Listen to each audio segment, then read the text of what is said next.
Welcome into episode 209 of the Sources Say podcast, your go-to Kentucky basketball and recruiting podcast on the growing KSR Podcast Network. I am your host, Jack Pilgrim of Kentucky Sports Radio, joined once again by Sean Smith of Go Big Blue Country. Sean, how the heck are you? I am fantastic, Jack Pilgrim. How are you? Oh, just hanging in there, having a good time. Very excited to have on special guest Reed Sheppard, future Kentucky Wildcat basketball commitment in the class of 2023. Reed, thanks for joining us, my man. Yes, sir. No problem. Thank you guys for having me.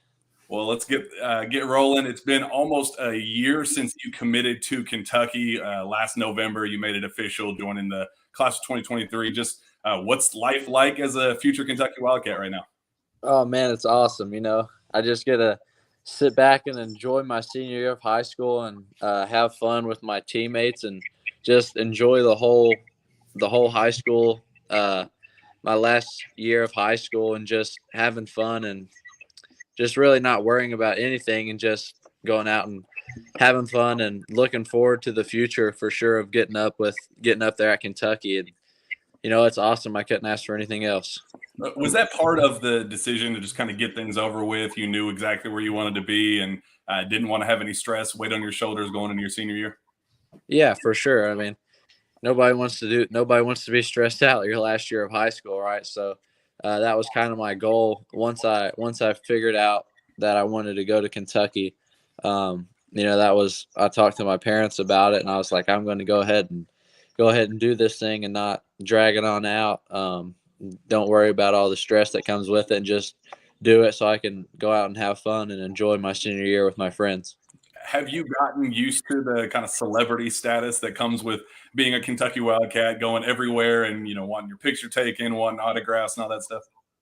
Yeah, I've kind of gotten used to it a little bit. There's still sometimes I'll just be out with my friends and somebody will come up and of course they start making fun of me for it and saying all this stuff and that's really fun, just them saying that and always keeping me humble and but no, I've gotten used to it and it's pretty cool. I guess this summer in particular, you don't have the recruiting side of things with the coaches coming after you and being courtside. That stress factor that came with that was no longer there. How did that kind of play into your summer and kind of how you played and your mentality going into those games? Yeah, I mean that was a big part of last summer was trying to impress the coaches and try not to mess up in front of the coaches. And this year, going into it was really cool because you knew all the coaches, you've talked to them all. So every time you walk by them, they would nudge you on the shoulder and say what's up. And like it is this year with high school, I can just go out and have fun. And that's what I did with AAU this year. I just went out and had fun. I didn't have anything to prove. I wasn't trying to show anybody anything. I just went out and just played how I could play and had fun with it. Reed, what are some things that you're trying to focus on before you arrive at Kentucky? So some things you're working on entering your senior season at North Laurel. The biggest thing is just my body, trying to eat right and stay in the weight room, and then just working on everything that I can basketball wise, whether it's shooting, dribbling, attacking, just the whole thing. But mainly just my body right now, and just trying to gain weight and gain muscle mass and just get my body in the best shape that I can get in so I can kind of be a step ahead when I get to college. And when you do get to college, how do you see yourself fitting in at Kentucky? I'm sure that's some conversations you've had with Coach O and Coach Cal. Is it more of an on-the-ball role, off-the-ball role, a little bit of both? Yeah, it's a little bit of both, but I mean, nobody knows for sure. So when I get up there, we'll just have to see. And I'm good doing anything they want me to do. I'm going to listen to them, and they tell me to go play center. I'll go play center. So whatever they think is the best, then I think that's what I'll do. So it's just whatever they think I'm good with. Could you play center? Oh yeah. That's what I was going to ask. I know you have some experience playing center at North Laurel, and when things get a little small at times, I crack up every once in a while when you see you down there guarding fives. But I mean, you have experience with it, but I think it'd be a whole new beast in the SEC. Oh no, it would be different. It'd be difficult. I'd probably just grab both their arms and make them make free throws or something. I wouldn't let them score on me though. Well, I guess on that note, defense is kind of something that you've just always taken pride in. You're always as active and engaged as you are. Maybe if you're a cold shooting night, you always want to make sure you're jumping the passing lanes. Being active and disruptive in that regard. Just what is that mentality? Why is that something that you enjoy doing so much? I think it's fun. Like that part of the game is fun. If you steal it from somebody, they get mad and that's a thing that I think the higher up you get, like in college, like a deflection and a steal and a tip ball and all that is such a big thing because it takes a possession away from the other team and doesn't allow them to score. And that if you get a steal, then you're about guaranteed to get a fast break bucket, and that's just a big change in the game and the momentum swing. And I think you can almost take over a game more on the defensive end than you can the offensive end. So for fans tuning in, we are live right now. We want as many questions as we want for Reed. We want this to be an interactive thing. So if you have questions, we already have some rolling in, but I want to make sure that we get as many in as possible. Let's start rolling through some of those. 88EKAJ88. I don't know the name, but that's their username. Who's the toughest player you've had to guard up to this point, Reed? I'm sorry, did you say toughest player I've had to guard? Yes. Oh, I would probably go with either Chris Livingston, that's at Kentucky right now, or Keontae George, that's at Baylor right now. Those two have probably been the hardest two I've had to guard. How did the matchup with Chris Livingston come about? Where was that matchup played? So we were in Texas, and he was playing with We All Can Go. And it was there was a bunch of people there. They had music going during the game, and we came out and we won, so it was a good game for us. But no, that was a super fun game, and that was my first time playing against him. And going into it, when they told me I was guarding him, I got out on the court and I looked at him. I was like, "Geez," I was like, "This dude's huge." But it ended up going pretty good. Of course, he got to the rim on me a couple of times and just bullied me. But that's part of it. But it was fun, and it was fun to compete against him. Derek Holbrook asks, "What team are you most looking forward to playing when you get to Kentucky?" Oh, any SEC road game I think would be fun. At Tennessee, Gonzaga now. We play Gonzaga, so that'll be a fun game. Any of the championship classic games, those will be fun. But really, probably the Arkansas, the Tennessee, the road games, Vanderbilt's. I think all those will be super fun just because the fans get so into it. This is a good one. David Miles, who is your number 2 school? It would probably ended up being Virginia. I think Coach Bennett is a really good dude, and I think he's a great coach, and they got a good thing going on over at Virginia. Michael Dale, AG or Aggie or Uggie, whatever. Are you going to be number 15 at Kentucky? Yeah. I'm not for sure. We still got a little bit of time to figure that one out, so we'll figure that one out when we get up there. Let's see. David Miles again. How old were you before you could beat mom and dad? Oh, I had to get pretty old. I would say around probably about freshman year. I was still a little weak dude, so they were and they never held back anything on me. I drove in or anything, they're going to give me a elbow or something. They weren't letting me get by them, and so it was always fun growing up playing against them. But I can take them both now, so that's kind of a thing that I like to talk about here at the house, just to brag to them a little bit. But then they say, "Reed, come on, we're getting old. It doesn't even matter." So, but no, it's always been fun playing against them. Well, I'm sure this is one you've answered several times over the years, but just what impact have they made on your life and just as a basketball player and maturing, knowing what it's like to be a Kentucky basketball player and the future of all that. Just what impact has that been on you? Yeah, I mean they've been a huge impact. That's something that like one of the biggest things that I see out of them is just how humble they are. Like growing up as a kid, Kentucky fans would always come up to them and take a picture with them, and they didn't walk around like people like they were these famous Kentucky players. They just always remained humble, and you wouldn't have been able to tell that dad won 2 national championships and that mom was the leading scorer and all that stuff.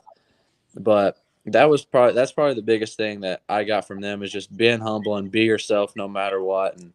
And one another thing is just treat others how the way you want to be treated. Like everybody's the same. It doesn't matter their past or their future. None of that matters. Just be you and stay humble. On that note, RL Senior asks, "Are you as good as your mom or dad in this time in your life?" So I guess when they were this age, would you say that you're better, more far along, or a little bit behind for where both of your parents were at this stage? I'm going to say that I'm ahead of them. I'm not 100% sure exactly where both of them were at this time, but I know both of them didn't have the parents that I had that played in college and had the experience. So I feel like I'm kind of a little bit up ahead of them, and I've had more opportunities than they had. So I feel like I got them beat in that one. E70-ish says, "Did your dad ever tell stories of how they lined up the whole sidewalks trying to get in to watch him play high school ball?" No, he never told me that. I'll have to ask him about it when I go downstairs. But no, he generally doesn't talk too much about himself.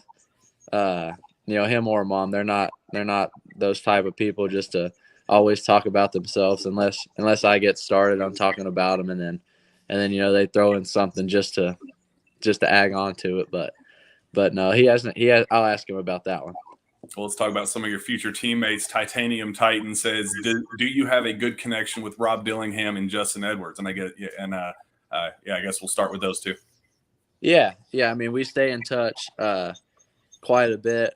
We have a group chat going, and I reached out to him about Big Blue Madness, and so I'm pretty sure both of them are gonna be there. So that'll be cool being able to all be there at the same time.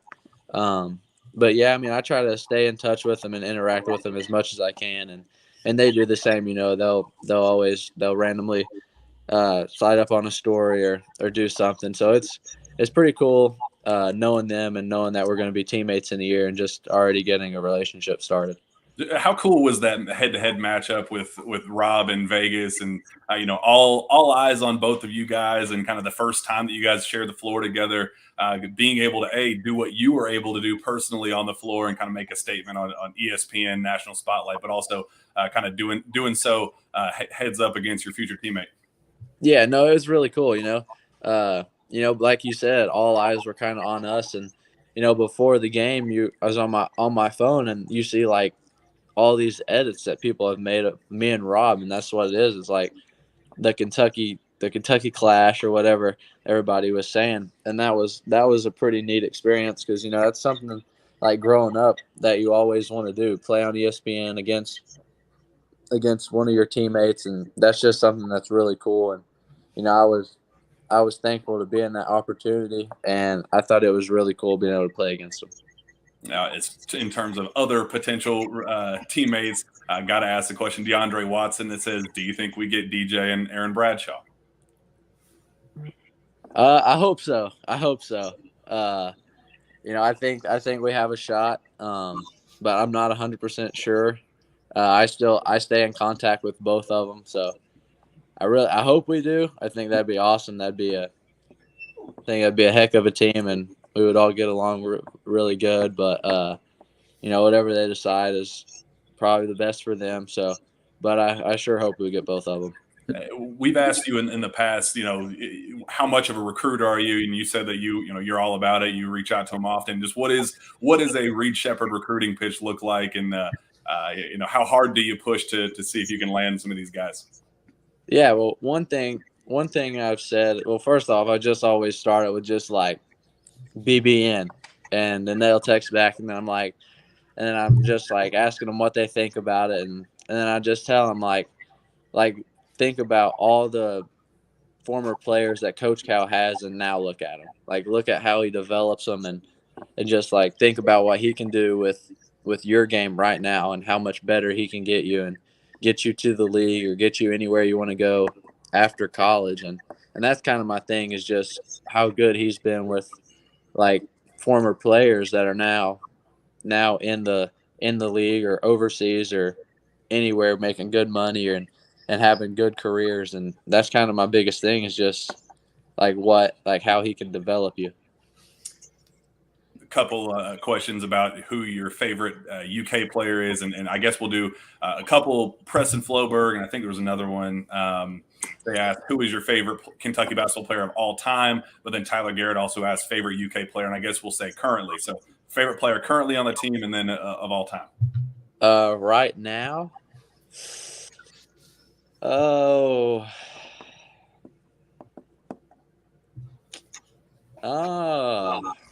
I'm not sure right now. I like watching Jacob play just because how athletic he is and how well he can just move and jumps and glides. But I don't know. I like CJ. Me and CJ get along well. I've known him for a little bit. Play against his high school team. I like them all. I'm not sure. I'm not sure on that one who my favorite is. And then all time.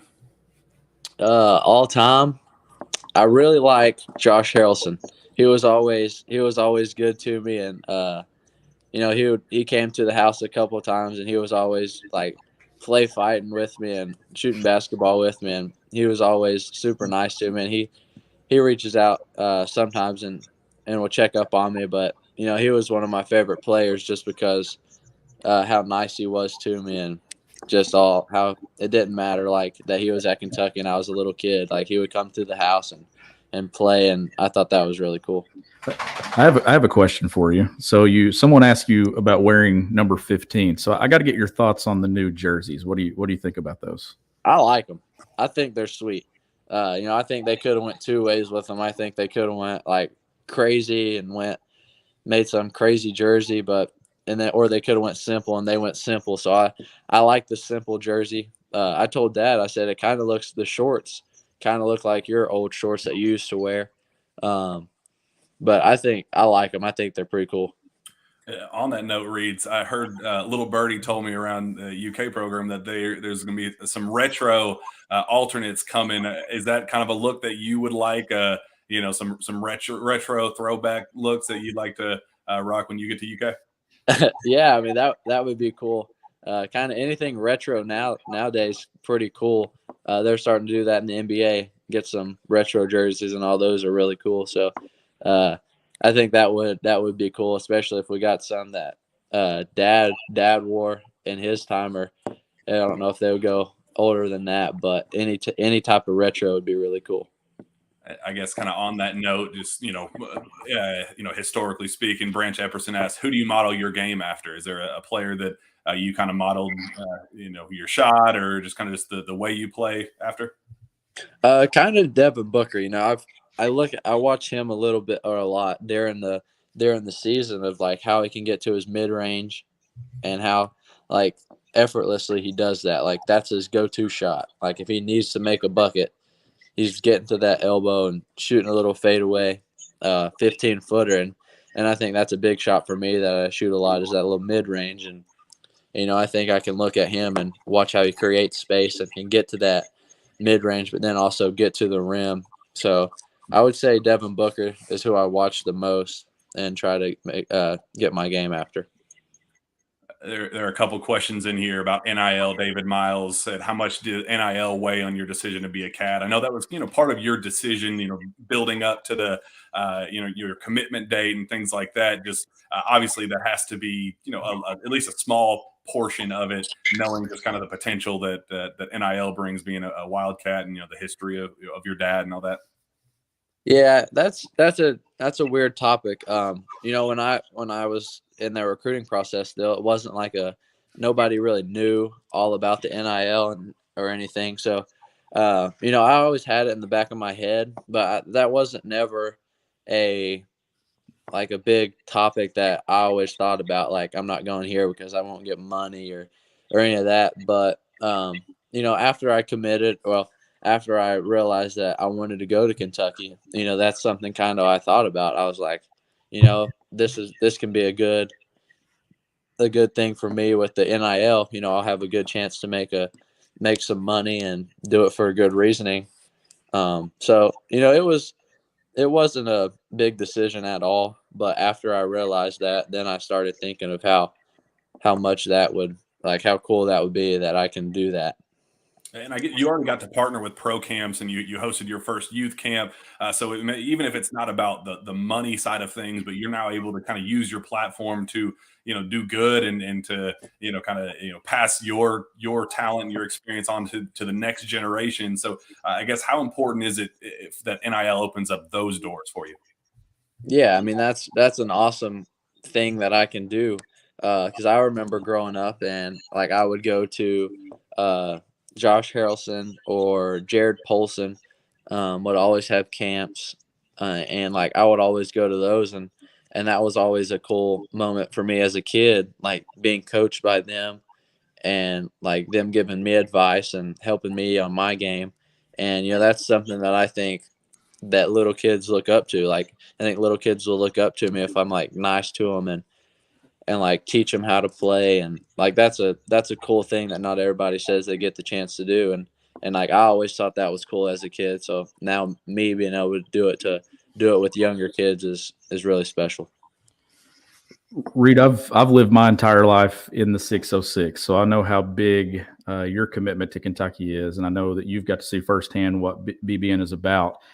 How much do you think that being a part of this fan base before you ever were a commit helps you be prepared for what to expect when you do get to Kentucky and how passionate this fan base is?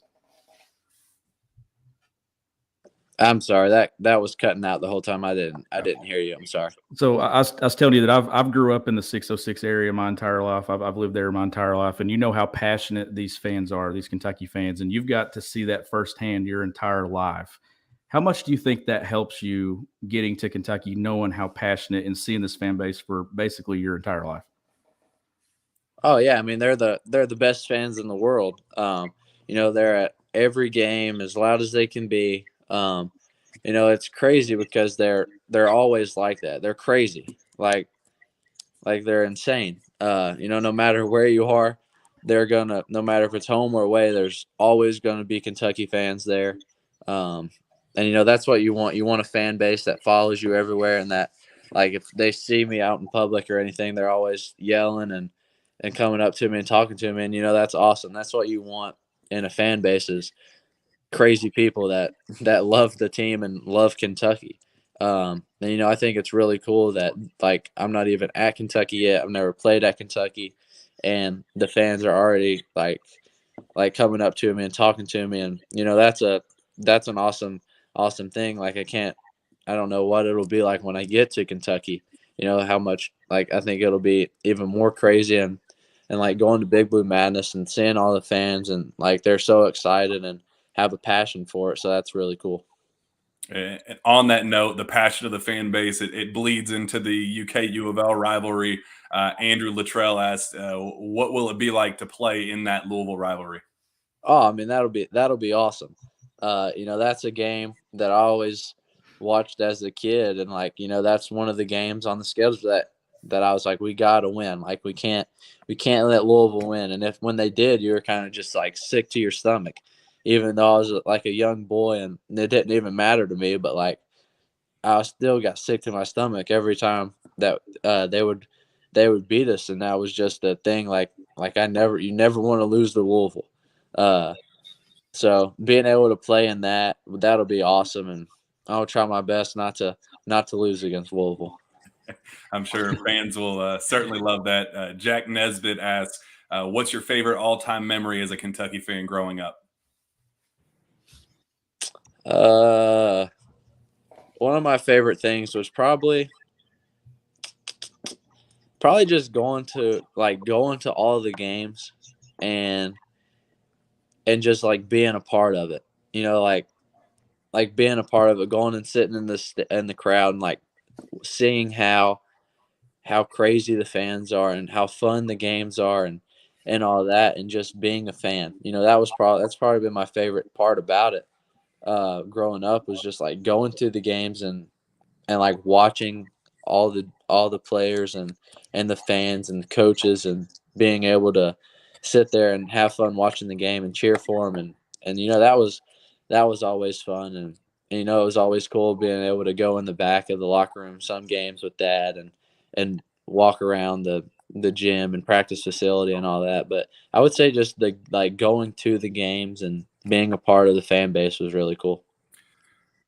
Kelcat 66 earlier on asked, what was Cal's pitch to get you to come to Kentucky? So I guess just walk us through what's a John Calipari recruitment look like?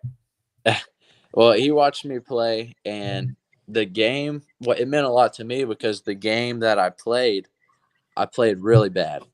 Well, he says I didn't play bad, but I didn't shoot the ball well at all. I wasn't making shots.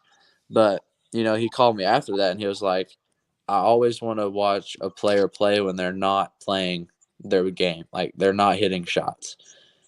He was like, that's when you know if they're going to play or if they're going to fold. And he was like, you didn't change the demeanor. You just played the game and helped your team win.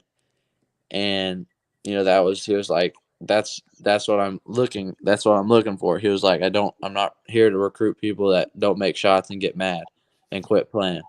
And, you know, his thing was kind of like I don't offer a lot of people. He was like, you're good enough to play here. He was like, I'm going to develop you to get you where you need to go, and you're going to have fun and you're going to win. And the coaches around him are going to do their best and coach me and like get me to where I need to go. And that's what I want. I don't want to stop playing basketball after college. You know, you want to continue to play. And you know, that was a thing that meant a lot to me, is knowing that he can like develop my game after college. Like he can get me to where I'll be able to play after college. And, you know, that was a big thing for me. And we're seeing highlights now on the screen from that 13th region championship a year ago. How hard are you working to make it back to Rupp Arena again this year? Yeah, I mean, that's right now. I mean, we just got out of practice before this call, and you know, we're not even in practice. It's just open gym, and you can feel like the tension in the gym is a lot more right now from everybody. Everybody has experienced that loss in the Sweet 16, and you know, that's something we're looking forward to, of trying to get back to that and not getting beat in the first round, and trying to take that next step and make it to the state championship, and as far as we can, and hopefully even win the state championship. But, you know, just fighting every day and taking it day by day, practice by practice, trying to get better each practice. And you know, I think if we do that, then we'll have a shot at it. And we got some pretty good games on the schedule this year to get us prepared. So I'm excited for this year. On that note, Josh Knight asks, what's your favorite high school to play against? I would say playing against South is pretty fun, the crosstown rival. Just because no matter what, the game is packed. I mean, like standing room only, student sections yelling at each other. You know, everybody's yelling at you on the court. You know, it's your crosstown rival. We're 10 miles away from each other. Nobody likes each other, so it's always a heated game, and they're always really fun, and it's a game that you always look forward to. So playing South is always really fun. Tyler Cordell asks, when you play, does it seem like being compared to your dad makes you more driven, or does it take it away? And I guess, you know, a different way to ask that is just, you know, my dad's a legend, you know, the impact that he made, you know, winning the championships, all that, does that kind of, you know, how does that kind of play on you, and, you know, kind of carving your own career and doing your own thing, and, you know, making your own name for yourself instead of, you know, kind of living in his shadow, I guess. Yeah, I mean, you know, it's cool and all that, like that dad won the 2 national championships, and like that people can see me and be like, that's Jeff's son and all that. But, my big thing was I want to make a name for myself. Like, I don't want people to look at me and be like, hey, that's Jeff's son. Like, I want them to look at me and say, hey, that's Reed. And growing up, like that was a big thing, like to keep like working and get to the point where like you've made a name for yourself. You're not in anybody's footsteps or anything. And that was a big thing that just made me keep going, and like it kept pushing me. And, I think that's the main goal, is just make a name for yourself. And, as much as like it is super cool being compared to Dad. But at the end of the day, I'm not Dad. And, I think making a name for myself is what I wanted to do. And kind of on that note, Jonathan McClure says, can we expect an NIL family tree shirt paying homage to his parents' careers and recognizing his time there? Is that going to be kind of something that you do when you inch closer to your time at Kentucky, getting some Sheppard shirts? Yeah, that would be pretty cool. That's the first time I've ever heard that. That would be cool. But no, I have no idea. I haven't even thought about much NIL stuff, but we'll see. Preston Floberg, I know we're getting close to time, so if you have any last second questions, make sure you get them in. We got to get Reed out of here, but Preston Floberg asks, does he think he could ever out-rebound Oscar Sheboy? I'm going to say no. I think Oscar is a little bigger and a little stronger than me, and he can beat and bang with the big dudes a little better than I could, but I'll try my best to rebound as much as I can, but I don't know if I'm going to out-rebound Oscar. You could tell the competitive side, and Reed wanted to say yeah at first, though. But I guess on that note, you got a chance to see Kentucky play down the Bahamas, your first look at this team. Just how excited are you to, kind of watch the team this year? And do you think they have a chance to win it all? Yeah, I mean, I'm super excited to watch. I've been up to a couple practices before they went to the Bahamas, and, they're a fun group to watch and a fun group to be around. And I think they do have a chance. They got a lot of good players that can play. They got some scorers this year. They got some ball handlers. They got some bigs. So I think it'll be interesting to see how they do, and I'm excited to watch them. Oh, this is a good one. Scott McKillish says, who has a better jump shot, you or Dad? The last couple of times that we've played, I've won. We'll play a shooting game. We don't ever play one-on-one, like roll the ball out and guard. We do full court shooting, so you'll dribble up and just shoot it. I beat him a couple of times, and he's beat me a couple of times, but every time he's beat me, it's always been after a little workout we've been through, so I'm a little tired. So I'm going to say I got the better jump shot. And then I know Sean kind of touched on it a little bit earlier, but I want to make sure these fans get kind of their question out. And Nick Greenlee says, how does it feel to be the first person from our area to play for Kentucky? So, the 606 and the importance behind just that area in particular. Yeah, I think it's really cool. Being from London, which is like an hour from Lexington. And like you said, being one of the first players to go from the 606 is really cool. It doesn't happen a lot, and being able to do that, I think means a lot to me, to be able to like show these other little kids that like just because you're from here doesn't mean you can't get out and go play and show everybody what you can do. And I think it's really cool that I'm able to do that, and it means a lot to me, and I think it means a lot to a lot of other people that like I'm getting out of this area a little bit and going to play for Kentucky. FT says, have you picked a major yet? I have not. I have no idea what I'm doing in college yet. I guess after college, do you have any idea what you would like to do? The post NBA, career. Hopefully, what is there any kind of idea of what you would like to do down the road? No, I'm not sure. I'm not sure what I want to do, but no, I have no idea. Samuel Culbertson says, "What is your vertical?"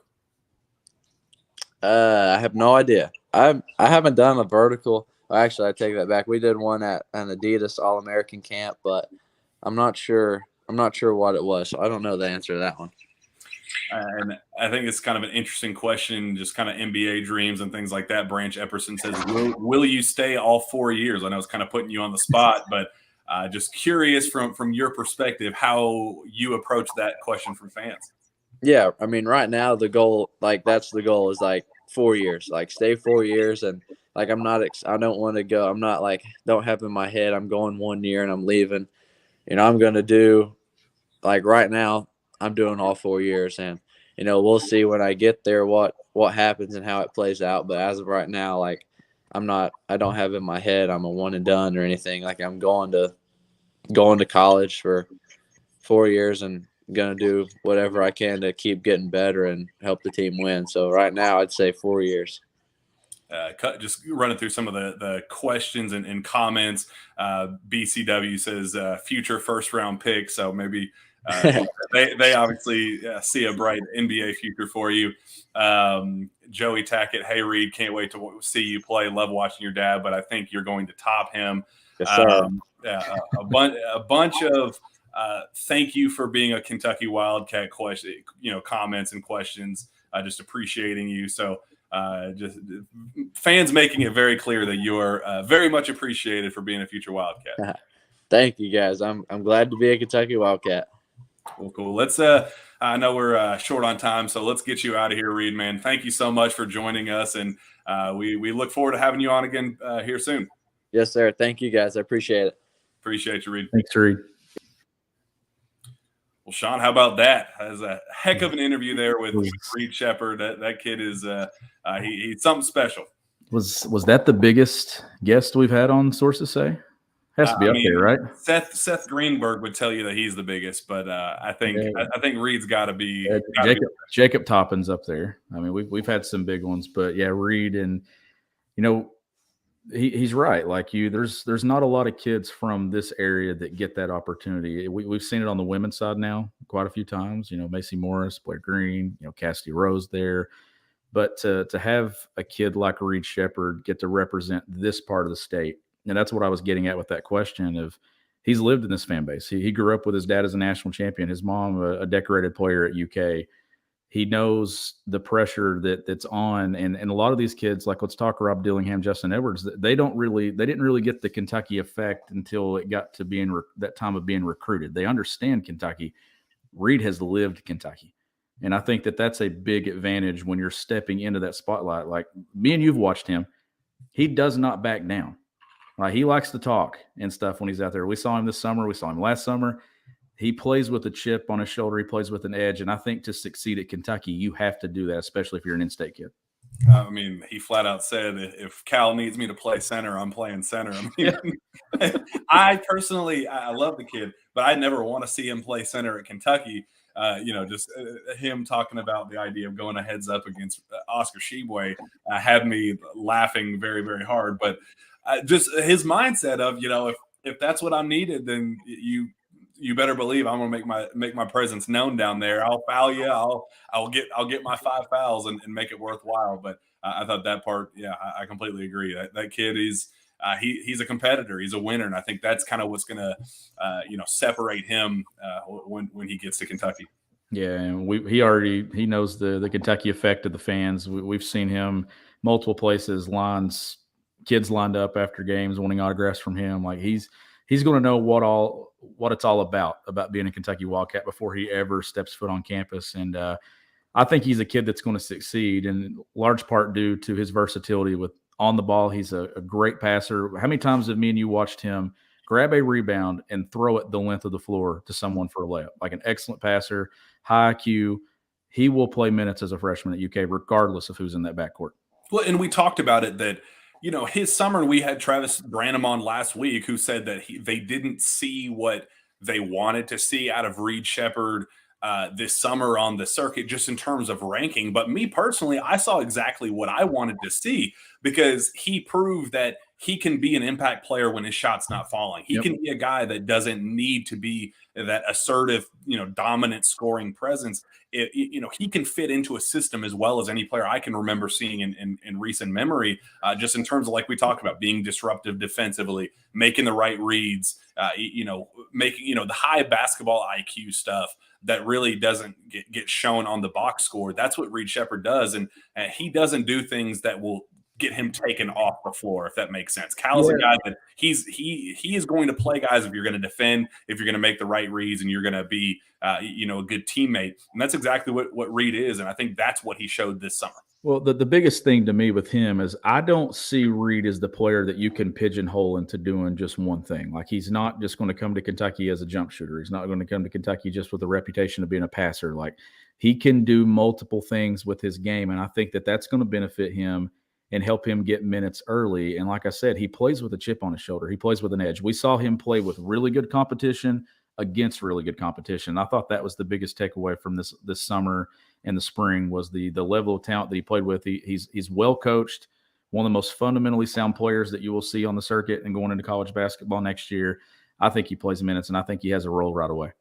And he's a recruiter. How about that? I liked his comments on him saying that every chance he gets, he's in somebody's DMs, he's in somebody's text messages, he's making text threads, and I like that he's kind of embracing that side of things too, knowing that, hey, you're a Kentucky basketball player, you're a Kentucky basketball commit, and like, you deserve to be here, and make yourself and make your presence known as that. Make sure get kids to come play with you, because you're a player that other guys want to play with. I talked to Rob Dillingham at Peach Jam, and he singled out Reed Sheppard as a guy that he wants to play with in college. And I mean, I know it sounds crazy, just kind of on the grand scheme of things, a Donda Academy kid, top 5 recruit in the country, the most electric a guy that we talked with Travis Branham last week. A guy that you may have an aneurysm watching play basketball, but one of the most entertaining players in high school basketball. And Reed and Rob Dillingham go out of his way to say Reed Sheppard is a guy that I want to play with at the next level. That means something. And the fact that Reed is embracing that and not just saying, I'm a Kentucky boy, I'm from the 606, this and that. He's embracing that, I belong here. I am a Kentucky Wildcat for a reason. He's a respected kid. He's a respected player among the high school circuit and all those national rankings and everything. Like, he is a respected player for his talent, the way he carries himself. And I love his energy. I love his attitude. And I think that he's going to succeed. Like, that's a kid that when he gets to Kentucky, he's not going to back down. And there's going to be a lot of pressure on him, being the in-state kid, being a legacy recruit, like the success that his mom and dad had at UK. But it feels like that when Reed's time at Kentucky is up, whether it's 1 year, 2 years, 4 years, it doesn't matter. We're going to be talking about Reed Sheppard and his impact at UK. And we're also going to be talking about Stacy's and Jeff's. They're all going to be separate, but it's just, I think it's a really cool story. It's cool to see that it's come full circle here. Like, that was my first year ever following Kentucky basketball, was when Jeff won the championship there in 1998, and he was the tournament MVP there. So it's really cool to kind of see this come full circle and see Reed get the opportunity to kind of follow in his footsteps and in Stacy's footsteps as well. And something that kind of stuck out with me that he talked about was Cal's conversation with him when he started making that push, and saw him play. When Reed admits, he was like, man, I was not any good, but Cal, went out of his way to say, no, I saw a lot in you. The fact that you were going out of your way to do some certain things when your shot wasn't falling, you didn't just give up. You didn't say, yeah, screw this. This is not my day. It is what it is. You're doing a lot of other things. And something that I wish I forgot to ask as we were going through, but when I saw him play at the NBPA Top 100 camp, we've talked about this, on this show. Admittedly, he was one of the worst players at that camp the first day or two. He was just his shot was not falling. He, was playing passive, and I think he knew that. I think it just was not the setting for him. And talking to people around the program, they were like, we had a conversation with Reed where they were like, look, you belong here. You are a player that is deserving of being at a top 100 camp. You are one of the top 100 players in all of high school basketball, regardless of class. You belong here. And then that last day, he goes out there and he explodes for 28 and 8. And I think he went for like 28, 8, 7, and like 5 steals or something ridiculous. Efficient shooting. And I was talking to some coaches and national analysts, Paul Biancardi, guys like that were watching him play, said this kid is going to make it at Kentucky. That type of player that can respond the way he did, where he will openly admit that was not my setting. That's not something that I'm super comfortable playing in. Where those type of camp settings, Sean, covering this for a long time, you got to go get your own shot. You got to be assertive and you got to go do your own thing. That's just not kind of the player that he is unless he's kind of forced into that role. And the way he was able to adjust and still make an impact, but then finish so strong, I thought that was kind of the most telling thing, that, he can fit in a team setting, but he can go get 30 if you need him to. He can. And every time that I've seen him not play well, the thing that stands out to me about him is he always responds. He always comes back. Like you and I have watched him a couple of times where he hasn't looked his best, and then he instantly comes right back. And here we are back to talking about how successful he's going to be when he gets to Kentucky. And Paul Biancardi, you actually mentioned him. When I watched Reed in Spartanburg, I was standing with Paul, and Paul was talking to me. He goes, "Have you seen Reed Sheppard yet?" Oh boy, that's exactly what I said. He loves his game. Yeah. And I don't think that I fully appreciated Reed as a player until I saw him step outside of the 13th region and go play on the circuit. That's when I really started appreciating the things that Reed does, the shooting, the high IQ.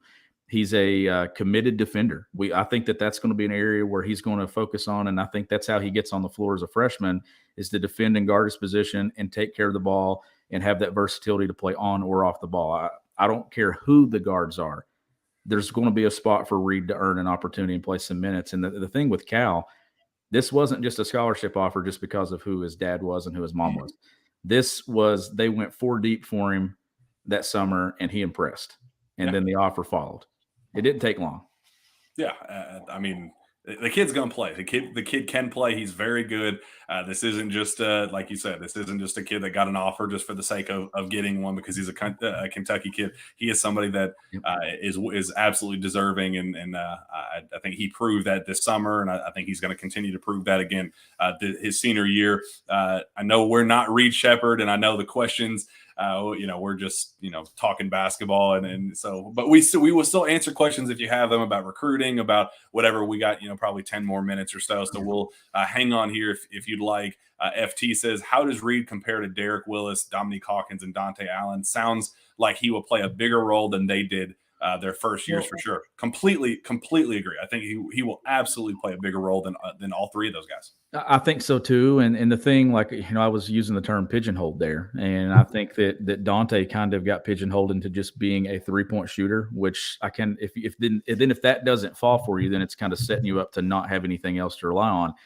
Derek needed that transition period there for a couple of years, and then he also became the stretch 4 and kind of had that identified role.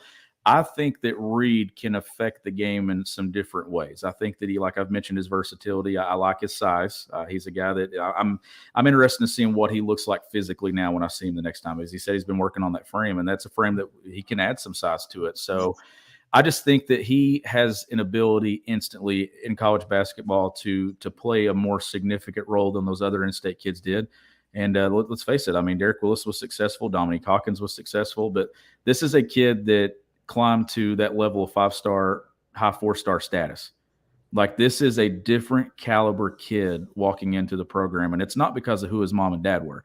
This is a kid that lives up to that ranking, is good enough to play, and could play at any program in college.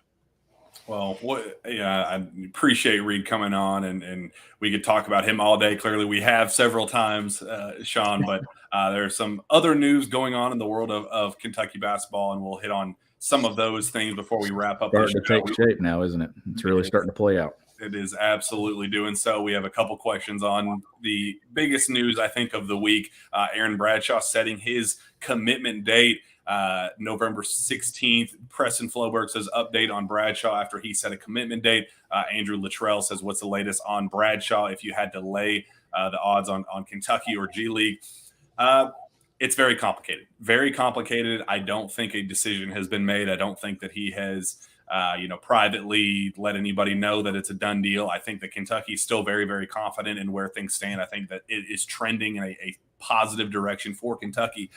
But I will say other schools getting desperate kind of has me hesitant to, put in a on 3 future pick or whatever it's, the recruiting prediction machine or whatever it is. I'm very hesitant to you go all in on Kentucky's chances because there is a sense of desperation with guys like Texas, with guys like USC, who has thrown its hat into the ring here recently. He wants to take another visit. He will take a couple more visits before he makes his decision in November, definitely to UCLA and Texas. Those are two that he's already scheduled, but I think USC is going to get one as well. There's some stuff going on internally with USC's program that has kind of led them to get a little bit more desperate than they would have before, that they want him bad. They need him. And I think when, you get that desperation and the need side of things, it kind of plays a double part. It makes, them recruit a little bit harder and do more things and make more promises and things like that. And then it also, on the flip side, for a recruit like Aaron Bradshaw, who has, you don't want to say he's been living in DJ Wagner's shadow for the last 4 years or 3-4 years or whatever. But at the same time, this is a guy that, has wanted to make a name for himself, has wanted to prove like, hey, I'm a top 10 recruit in the country. I'm the number one center in high school basketball. Treat me like I am. Like, don't just treat me like I'm a package deal with DJ Wagner. Like, make it clear to me that you want me for me. And I think that could play a part down the stretch when these visits come to play. So I'm definitely not willing to say that anybody's kind of a locked-in favorite or things like that. Kentucky's in a very good spot. They're very confident. But the desperation with other schools, Sean, has me a little bit hesitant. I think those two schools in particular, Texas and USC, and I guess UCLA as well. I think, though, just kind of keeping that in mind. And then I also don't think that I don't think the possibility of him making a college commitment and then backing out at the last second and going to the G League or, taking a pro route, I don't think that's out of the realm of possibility either. So it's just complicated. Well, and what I was going to say with this, I have no idea how it's going to play out, but that decision being made when it's being made, it's a good thing if it works out for you, and it's a good thing if it doesn't work out for you, because then you can kind of go, where you need to go next. You can say, okay, this was an early decision here in the fall signing period. Now we've got all fall or all winter and into the spring to kind of see, do we need to shift and go a different direction? We know that Kingsley's on campus, and we've kind of built him into that roster and that class for next season. But then if there's not another high school option that you're kind of fall in love with, then you can look and say, is there someone from the portal, or do we get someone back that maybe we're not expecting to come back for an additional year? So having any of these decisions that don't extend into the spring, I think, is a bigger advantage for you as a program, because then you can kind of identify what you need. You don't have to go another 2 or 3 months recruiting someone and then lose them last minute and then be caught scrambling. So I think that's a good thing that decision is being made when it is. And even if it is Kentucky, you mentioned the G League, like it could be a thing that Kentucky gets him, and then you're having to fend off the G League all the way into the spring.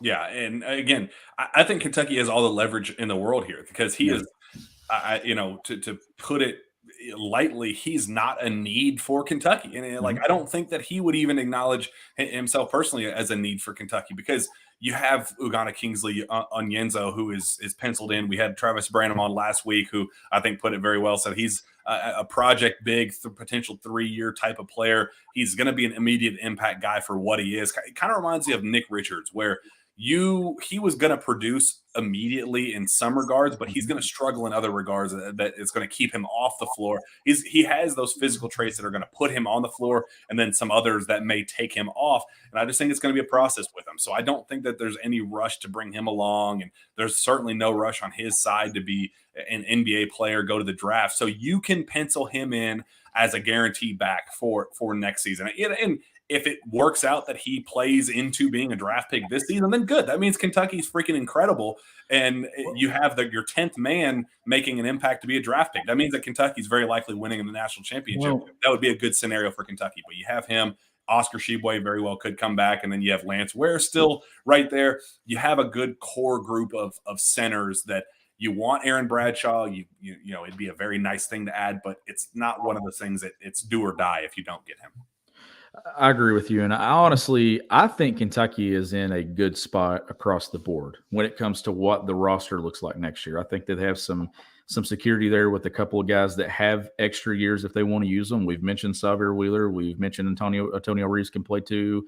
CJ Frederick play multiple. What happens with Jacob Toppin, Oscar Tshiebwe? You can go through the entire roster and see a scenario where some guys are playing again at Kentucky. So if let's just say that they don't get a DJ Wagner, or they don't get a Bradshaw, they've got some options there. And then we know the portal is always going to be a player as well. They've already got really talented players coming in. I think Kentucky's in a good spot and has all the leverage in the world in a lot of situations, honestly, just based off of the options that they have.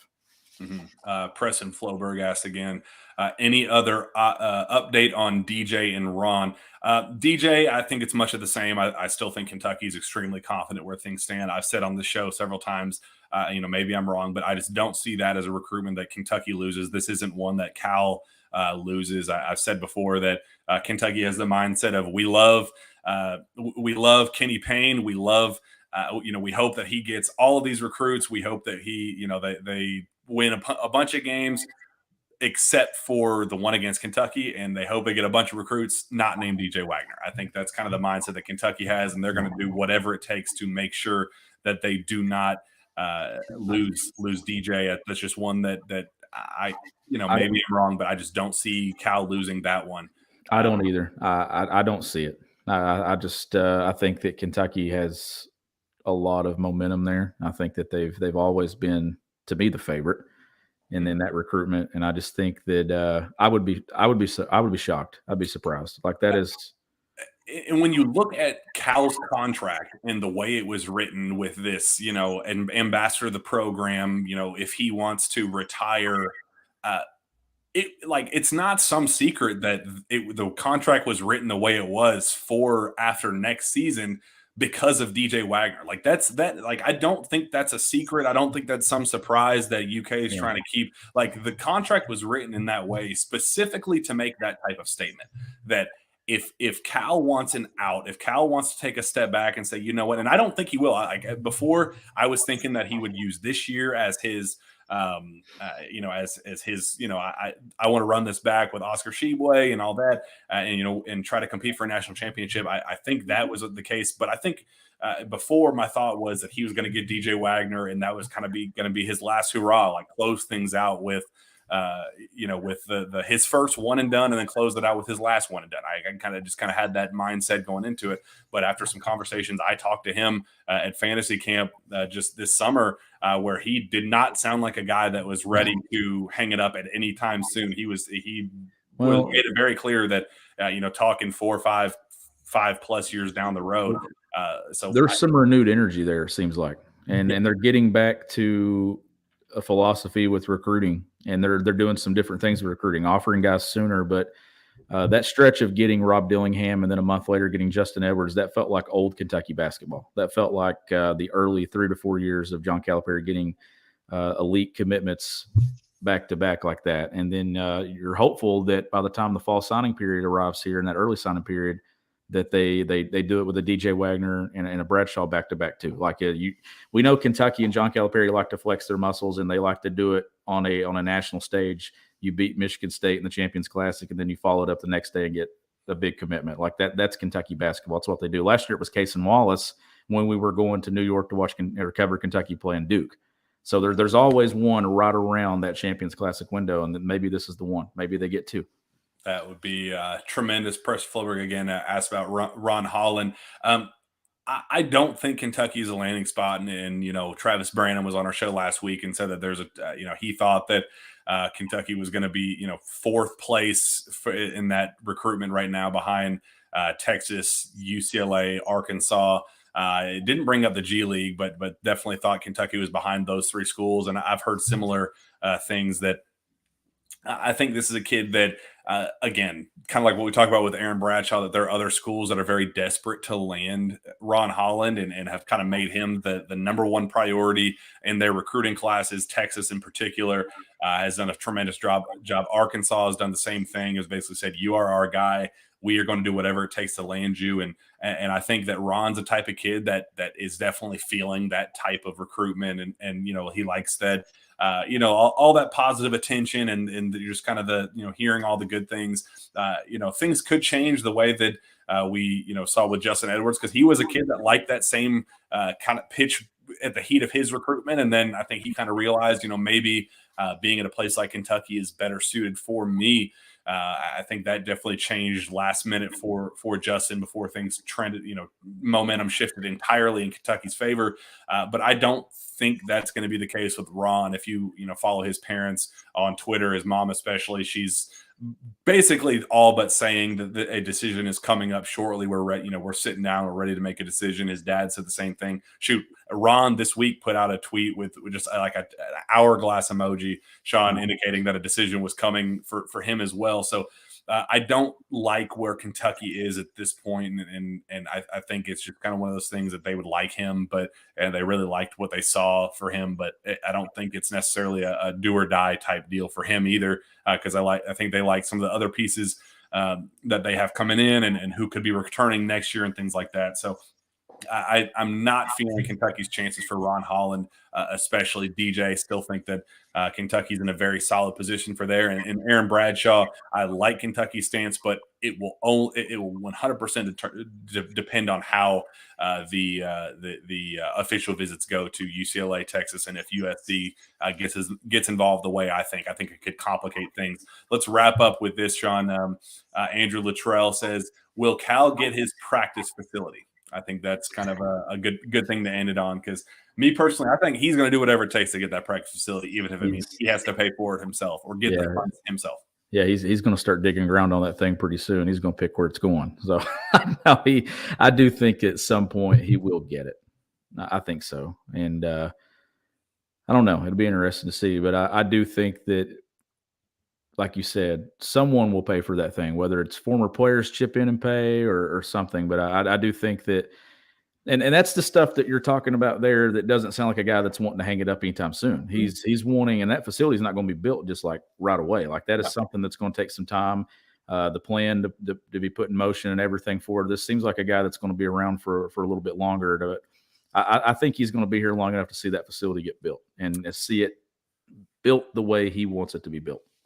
I guess on that note, what would that facility being built mean for this program? Like, talking to Cal and other people behind the scenes, and just knowing kind of where his mind is and why he wants this facility so bad. He said it's because Kentucky needs that one guy every year. My conversation with him, he said, if we get that one guy every single year, the Zion Williamson, the Anthony Davis, those type of guys, those are the national title winning players. And he sees that as I can get the other guys, and I can, I get in a good position to land those top 5-ish recruits. But that practice facility is going to be the difference between me, getting maybe a couple of them and me consistently getting those to close out my career at Kentucky. Well, and right now, I mean, obviously that facility, it's not horrible, but it's not the best in college basketball. And when you're talking about being the gold standard, you want to be the gold standard in all categories across the board when it comes to facilities, jerseys, fans, all of it. And if Cal sees that as a weak spot right now and he wants to change that, I mean, he does have Justin Edwards in this class. I mean, he's got Robert Dillingham. If he gets DJ Wagner, then he's likely going to have either in Edwards or Wagner the number one player in the class, possibly number one, number two. So without that practice facility, he's still getting the best of the best. But you keep mentioning that one kid, and it's more than just one season. The way the collegiate game is now, when it comes to football, to basketball, it doesn't matter. It's whatever you build and do in 2022 is probably going to be old and have to be revamped and everything and changed by 2027.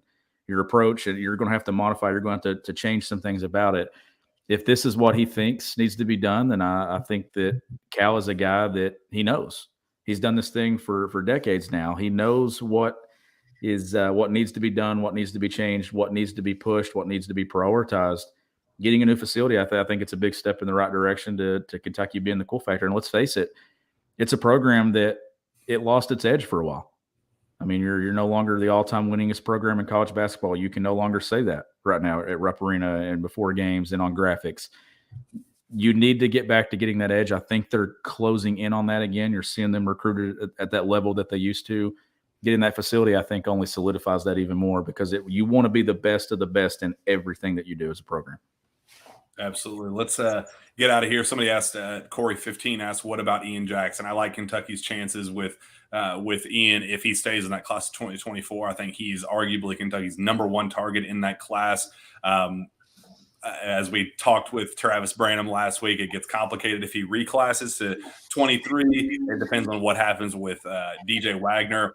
Me personally, I'm a type of guy that I would want all three of those guys playing together, Ian Jackson, DJ Wagner, and Rob Dillingham.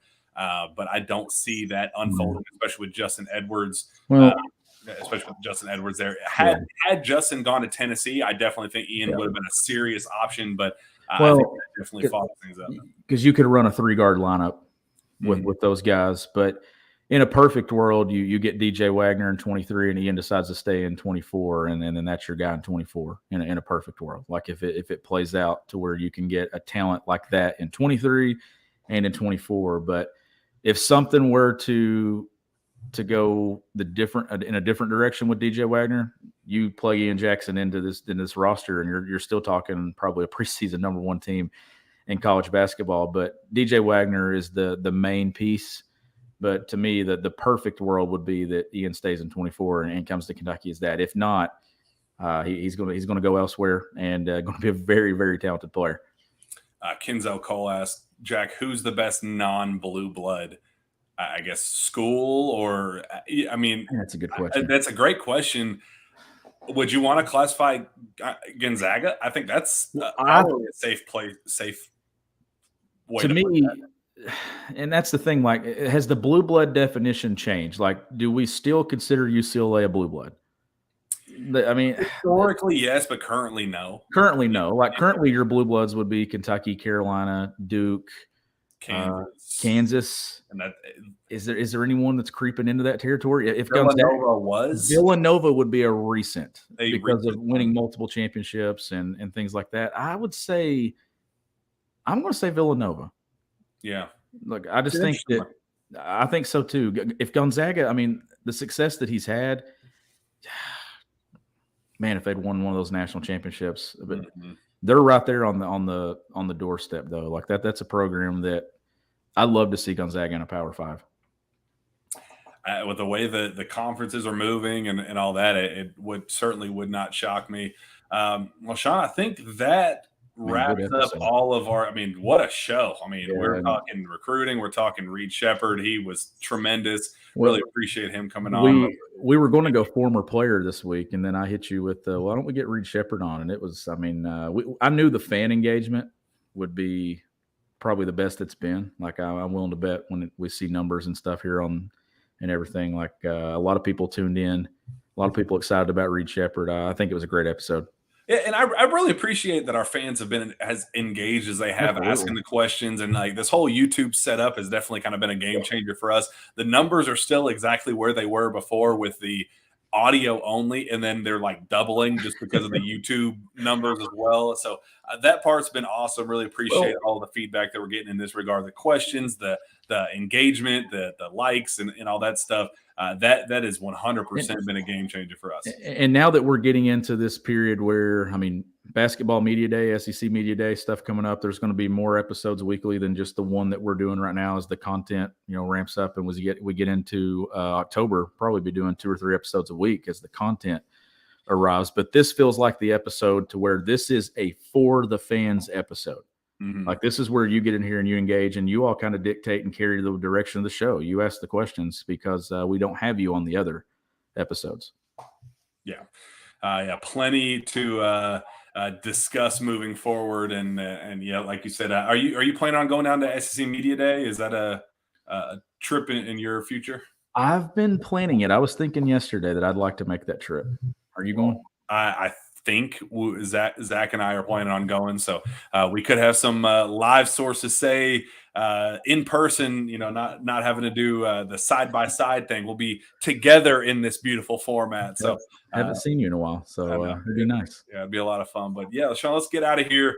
Appreciate Reed coming on. That was a blast. Appreciate all the fans. We had, almost 100 comments and questions roll in throughout this show. So from a bunch of different people, it wasn't the same people asking the same question over and over again. Just really appreciate that side of things as well. So, well, let's get out of here. Where can fans find your work, Sean? you can find my work at gobigbluecountry.com, and you can follow me on Twitter at GBBCountry. Find me on Twitter as well at Jack Pilgrim KSR.